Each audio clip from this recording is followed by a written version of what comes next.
October 25, 1950. Joseph Stalin sat in his office in the Kremlin, reading the latest intelligence reports from Korea. The news was extraordinary. Chinese forces, hundreds of thousands of them, had crossed the Yalu River and entered the Korean War. They had struck American and South Korean forces with devastating effect, catching them completely by surprise, inflicting heavy casualties, and reversing what had seemed like an inevitable United Nations victory. Stalin set down the report and allowed himself a rare smile. For weeks, he had been maneuvering, calculating, pushing Mao Zedong to commit Chinese forces to save North Korea from complete defeat. And now, finally, it had happened. China had entered the war. Vyacheslav Molotov entered the office, and Stalin immediately gestured to the reports on his desk. "Have you seen this, Vyacheslav? The Chinese have crossed the Yalu. Hundreds of thousands of troops. They've hit the Americans hard. The reports say the Americans are retreating in disorder." "I've seen the reports, Comrade Stalin," Molotov replied. "It appears the Chinese intervention has been very effective. The Americans were overextended, advancing toward the Chinese border with long supply lines. The Chinese caught them by surprise." Stalin stood up and walked to the large map of Korea that hung on his wall. He traced the Chinese advance with his finger, his expression showing satisfaction. "This changes everything. 2 weeks ago, it looked like the Americans would conquer all of Korea, would establish a unified pro-American state on our border, would demonstrate that communist expansion could be rolled back. Now the Chinese have reversed the situation entirely." He turned to face Molotov. "Do you understand what this means? The Chinese, our communist allies, have defeated the Americans in battle. They have shown that the United States is not invincible, that American military power can be challenged and beaten. This is a tremendous victory, not just for China, but for the entire communist world." Molotov looked less enthusiastic. "It is certainly a significant development. But Comrade Stalin, we should be cautious about celebrating too soon. The Americans still have substantial forces in Korea. They have air superiority, naval superiority, and they can bring in reinforcements. The Chinese may have won the first battles, but the war is far from over." "Of course the war is not over," Stalin said dismissively. "But the strategic situation has fundamentally changed. The Americans can no longer simply march to the Yalu River and conquer North Korea. They now face a massive Chinese army that has already proven it can defeat them in battle. At minimum, the war will become a stalemate. At best, the Chinese will drive the Americans completely off the Korean peninsula." He walked back to his desk and sat down, his mind already calculating the broader implications. "And the best part, Vyacheslav, is that this Chinese victory comes at no cost to the Soviet Union. We are not fighting the Americans directly. We are not risking Soviet soldiers. We are not provoking a direct confrontation with the United States that could lead to World War III. Instead, the Chinese are doing the fighting. The Chinese are taking the casualties, and the Chinese are bearing the burden of challenging American power." Molotov said carefully, "We are providing military assistance to the Chinese, weapons, ammunition, air support in some areas. We are not entirely uninvolved." "Military assistance is very different from direct combat," Stalin replied. "We can provide weapons while maintaining that we are not at war with the United States. We can support the Chinese without taking responsibility for their actions. This gives us all the benefits of challenging American power with none of the risks." He leaned back in his chair, looking satisfied. "This is exactly what I hoped would happen when I approved Kim Il-sung's plan to invade South Korea. I knew the Americans would intervene. They could not afford to let South Korea fall without responding. And I knew that if the Americans pushed too far north, the Chinese would feel threatened and would have to intervene. So now we have achieved our objective," Stalin continued. "We have drawn the Americans into a war in Asia, far from Europe where our real interests lie. We have tied down American forces and resources in a conflict that drains their strength. We have demonstrated that communist forces can defeat American forces in battle. And we have done all of this while keeping Soviet forces out of direct combat. Molotov sat down across from Stalin. "Comrade Stalin, may I speak frankly?" "When have you ever not spoken frankly?" Stalin said, though his tone suggested that Molotov should be careful. "I am concerned," Molotov said, "that we may have created a situation that spirals out of control. The Americans have now been humiliated by the Chinese. They have suffered a major military defeat. How will they respond? Will they accept this defeat and negotiate? Or will they escalate, perhaps even use nuclear weapons?" Stalin waved his hand dismissively. "The Americans will not use nuclear weapons in Korea. They used them against Japan because Japan had no way to retaliate. But if they use them against China, we might retaliate on China's behalf. The Americans understand this. They will not risk World War III over Korea. But they will not simply accept defeat either," Molotov pointed out. "They will bring in more forces. They will fight harder. They will try to salvage the situation. This war could go on for years, and while it goes on, the Chinese will suffer enormous casualties. Hundreds of thousands of Chinese soldiers may die in this war." "That is the Chinese problem, not ours," Stalin said coldly. "Mao chose to enter this war. He made the decision to send Chinese troops into Korea. If Chinese soldiers die, that is the price China pays for defending its interests and supporting the communist cause. But we encouraged that decision," Molotov said. "We provided the weapons that made Chinese intervention possible. We gave assurances of Soviet support. Mao would not have entered the war without our encouragement." Stalin looked at Molotov intently. "Are you suggesting that we bear responsibility for Chinese casualties? Are you suggesting that we should feel guilty about the deaths of Chinese soldiers?" "I'm suggesting," Molotov said carefully, "that we should understand the full implications of what we have set in motion. The Korean War was started by Kim Il-sung with your approval. It has now expanded to include China with your encouragement. If this war continues for years, if hundreds of thousands of people die, if it threatens to spiral into a larger conflict, we bear some responsibility for that." Stalin's expression hardened.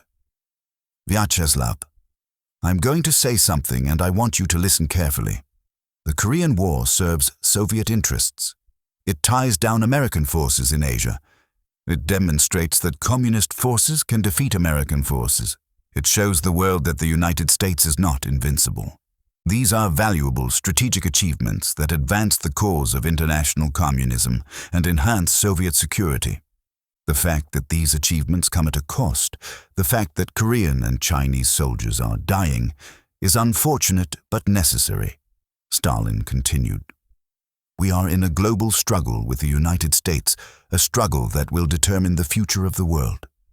In such a struggle, casualties are inevitable. Sacrifices must be made, and it is better that those sacrifices are made by the Koreans and Chinese than by Soviet soldiers." He stood up and walked to the window, looking out over Moscow. "Do you know what would have happened if we had not approved Kim's invasion of South Korea? The peninsula would remain divided, with an American-backed state in the south, right on our border. The Americans would continue to expand their influence in Asia, would continue to encircle the Soviet Union with hostile bases and alliances. We would be weaker, more vulnerable, more isolated. Instead," Stalin said, turning back to face Molotov, "we have a war that serves our interests. Yes, it has costs. Yes, people are dying. But those costs are acceptable given the strategic benefits we are achieving." Molotov was silent for a moment. Then he said, "And what about Mao? What does he think about bearing these costs for Soviet strategic interests?" Stalin smiled slightly. "Mao understands the situation. He knows that China needs Soviet support, military aid, economic assistance, diplomatic backing. He knows that the Soviet Union is the leader of the communist world and that China must follow our lead if it wants to be part of that world. So he will bear the costs of the Korean War, and he will do so without complaint, because he has no choice." "Are you certain of that?" Molotov asked. "Mao is not like the leaders of Eastern Europe, who we installed and who depend entirely on us. Mao led his own revolution, conquered his own country, commands his own army. He may not be as willing to subordinate Chinese interests to Soviet interests as you assume. Stalin considered this. It was true that Mao was different from the Eastern European communist leaders, more independent, more confident, more willing to pursue his own agenda. The Chinese Communist Party had won power through its own efforts, not because Soviet troops had installed it. Mao had his own revolutionary credentials, his own ideological vision, his own base of support. But Stalin had dealt with independent-minded communists before. He had eliminated them, marginalized them, forced them to submit to Soviet authority. Tito in Yugoslavia had tried to maintain independence, and Stalin had expelled Yugoslavia from the communist bloc. Any other communist leader who challenged Soviet primacy would face similar consequences. Mao will do what we tell him to do, Stalin said firmly, because China is weak and needs Soviet support, because the communist world has one leader, and that leader is the Soviet Union, because Mao understands that challenging Soviet authority would leave China isolated and vulnerable. And if he doesn't, Molotov asked, if Mao decides that China's interests diverge from Soviet interests, if he resents bearing the costs of a war that primarily serves Soviet strategic goals, then he will learn the same lesson that Tito learned, Stalin said coldly, that the Soviet Union does not tolerate insubordination from communist parties, that there is only one center of communist authority, and it is in Moscow, not in Beijing or anywhere else. He walked back to his desk and picked up the intelligence reports again. But that is a problem for the future, if it becomes a problem at all.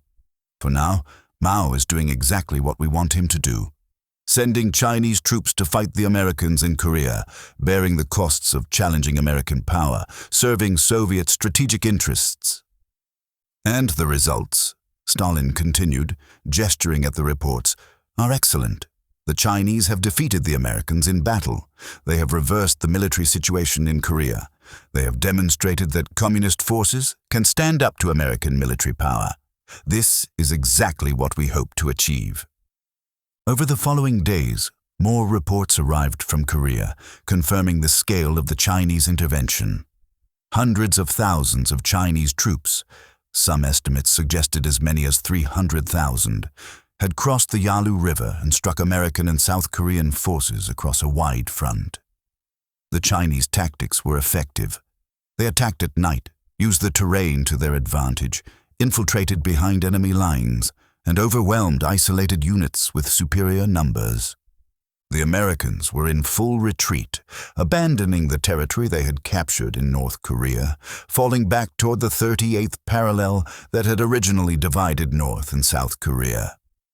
The dream of conquering all of Korea and establishing a unified pro-American state had evaporated in the face of Chinese intervention. Stalin followed these developments with satisfaction.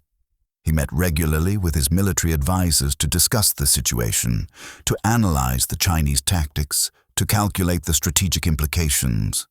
The Chinese are fighting well, Stalin observed in one of these meetings. Better than I expected. They lack modern equipment, they have limited air support, they face an enemy with superior technology, but they are using their advantages, numbers, mobility, willingness to accept casualties, to defeat a more advanced enemy. Marshal Georgy Zhukov, the hero of World War II, who now served as Deputy Minister of Defense, nodded. The Chinese tactics are reminiscent of our own tactics against the Germans in the early part of the war.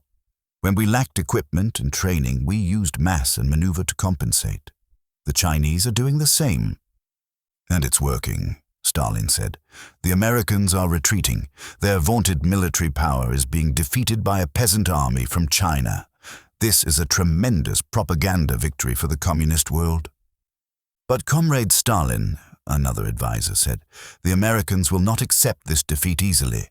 They will bring in reinforcements, they will reorganize their forces, they will counterattack. The Chinese may have won the initial battles, but the war will continue. Of course it will continue, Stalin said, and that serves our purposes. A long war in Korea ties down American forces, drains American resources, distracts American attention from Europe. The longer the war continues, the better it is for Soviet interests. Even if it means enormous Chinese casualties? The advisor asked. Stalin looked at him coldly. Even then, the Chinese have hundreds of millions of people. They can afford casualties, and if Chinese soldiers die fighting the Americans in Korea, that means Soviet soldiers are not dying fighting the Americans in Europe. That is an acceptable trade. In his private thoughts, late at night when he was alone in his office, Stalin reflected on the Korean War and what it meant for the Soviet Union. He had approved Kim Il-sung's invasion of South Korea in June 1950, calculating that the Americans would not intervene, that South Korea would fall quickly, that the Soviet Union would gain a unified communist Korea without significant cost or risk. He had been wrong about American intervention. The Americans had responded quickly and decisively, sending troops to defend South Korea, pushing back the North Korean invasion, threatening to conquer all of Korea. But Stalin had been right about Chinese intervention. He had calculated that if the Americans pushed too far north, if they approached the Chinese border, Mao would feel threatened and would send Chinese troops to intervene. And that calculation had proven correct. Now the Soviet Union had achieved something remarkable. It had drawn the United States into a major war in Asia without committing Soviet forces to direct combat. The Americans were fighting the Chinese, not the Soviets. American soldiers were dying in Korea, not Soviet soldiers. American resources were being consumed in an Asian war, leaving fewer resources available for Europe, where Soviet interests were concentrated. And the Chinese were bearing the costs. Chinese soldiers were dying by the thousands. The Chinese economy, already weak after years of civil war, was being strained by the demands of the Korean War. Chinese resources were being diverted to support the war effort. All of this served Soviet interests. The Soviet Union was providing weapons and supplies to China and North Korea, but it was not bearing the primary burden of the war. The Soviet Union was gaining strategic advantages, a weakened United States, a demonstration of communist military capability, a distraction from Europe without paying the full costs. Stalin understood that this was cold and calculating. He understood that he was, in effect, using Chinese and Korean lives to advance Soviet strategic interests. He understood that Mao might eventually resent this, might come to see the Korean War as a conflict that served Soviet interests more than Chinese interests. But Stalin didn't care. The Soviet Union was the leader of the communist world, and the other communist countries existed to serve Soviet interests. That was the natural order of things. The Soviet Union had defeated Nazi Germany, had built the world's second-largest economy, had developed nuclear weapons, had created a powerful military.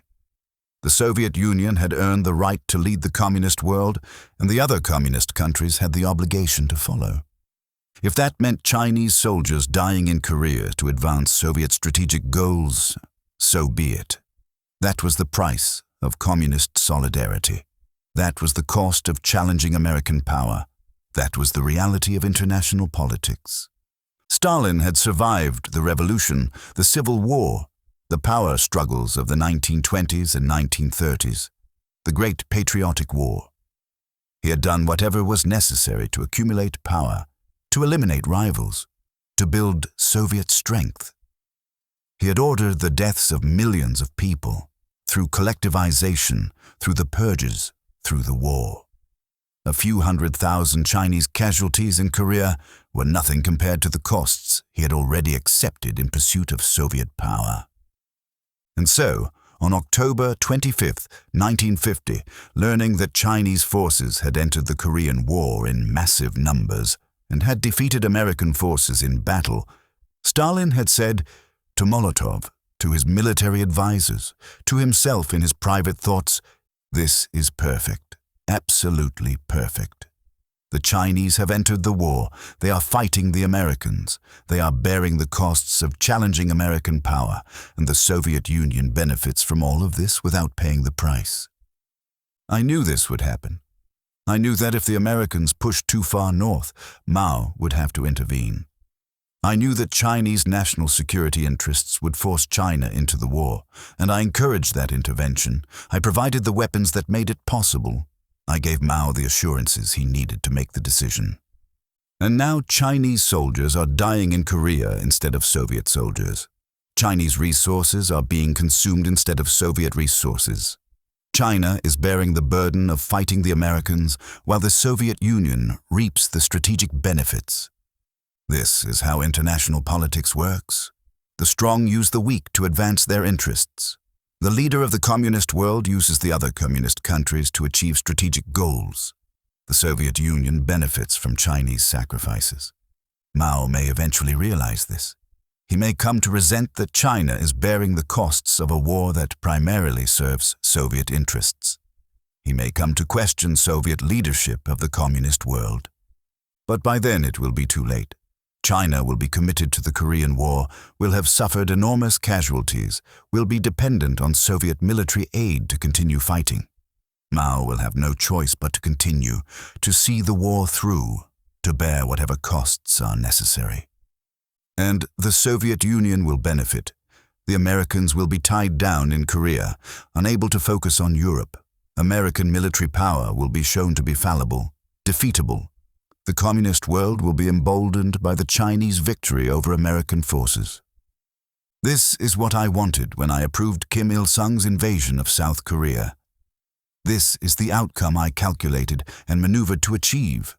And now it has happened. Yes, there are costs. Yes, people are dying. Yes, the war may continue for years. But those costs are acceptable given the strategic benefits. Those deaths serve the cause of international communism and Soviet security. That war advances Soviet interests. I am not sentimental about this. I do not feel guilty about Chinese casualties. I do not apologize for using China to advance Soviet goals. This is how power works. This is how nations compete. This is reality. The Chinese have entered the Korean War. They are fighting the Americans. They are dying in large numbers, and the Soviet Union benefits from all of this. Perfect. That was what Stalin said when he saw China enter the Korean War. Not publicly, not in any official statement, but privately, in conversations with his closest advisors, in his calculations about Soviet strategic interests, in his cold assessment of how to use Chinese power and Chinese lives to advance Soviet goals. He felt no guilt. He felt no remorse. He felt only satisfaction that his strategy was working, that the Soviet Union was benefiting, that Chinese soldiers were dying in Korea instead of Soviet soldiers. Because that was who Stalin was, a man who had ordered the deaths of millions in pursuit of power, a man who saw people as tools to be used and discarded, a man who calculated everything in terms of Soviet interests and his own power. A man who would sacrifice anyone, including hundreds of thousands of Chinese soldiers, to achieve his strategic goals. The Chinese entered the Korean War, and Stalin smiled.